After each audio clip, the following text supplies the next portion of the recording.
যুদ্ধ আর নিষেধাজ্ঞার চাপে ভয়াবহ অর্থনৈতিক সংকটে ইরান।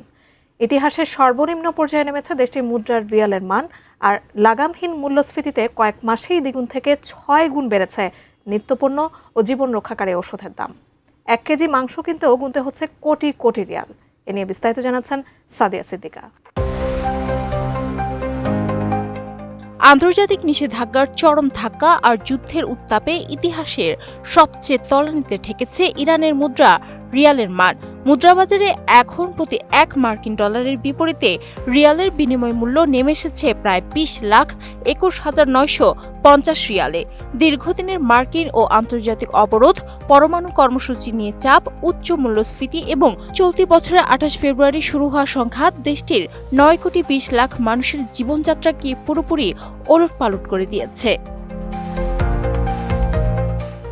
কাতার ভিত্তিক সংবাদ মাধ্যম আল জাজিরার বিশ্লেষণে দেখা গেছে, মাত্র 6 মাসের ব্যবধানে তেহরানের বাজারে খাদ্য, পোশাক ও জীবন রক্ষাকারী ওষুধের দাম দ্বিগুণ থেকে 6 গুণ পর্যন্ত বৃদ্ধি পেয়েছে।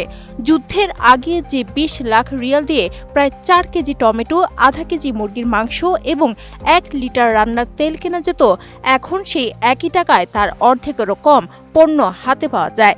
চালের দাম সামান্য বেড়ে 54 লাখ রিয়ালে ঠেকেছে।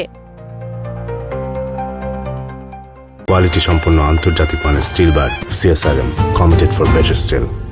তবে রান্নার তেলের দাম 24,50,000 থেকে বেড়ে 68 লাখ, ডিমের ডজন 28 লাখ থেকে 64 লাখ এবং চিনির কেজি 11,15,000 রিয়ালে পৌঁছেছে।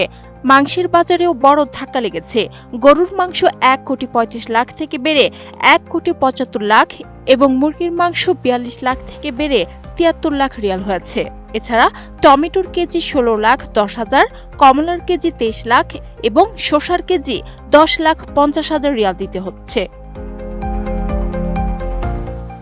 সবচেয়ে বেশি আকাশছোঁয়া দাম বেড়েছে ওষুধের ক্ষেত্রে। ডায়াবেটিসের ইনসুলিনের দাম 12 লাখ থেকে লাফিয়ে 89 লাখ রিয়াল হয়েছে।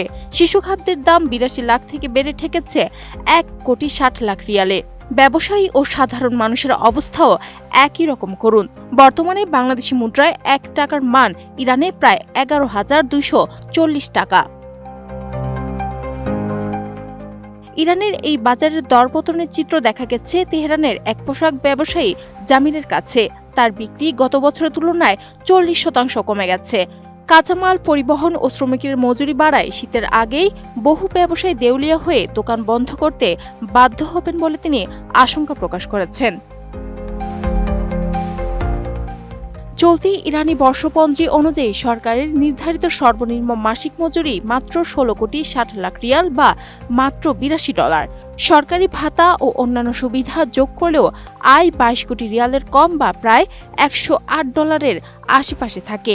দীর্ঘদিনের নিষেধাজ্ঞা, নৌ অবরোধ, উৎপাদন ব্যাহত হওয়া এবং স্থবির মজুরির সঙ্গে যুদ্ধ যুক্ত হওয়ায় ইরানের খেটে খাওয়া সাধারণ মানুষের ক্রয় ক্ষমতা আজ সম্পূর্ণ নিঃস্বপ্রায়। Sadia Siddika, ATN news.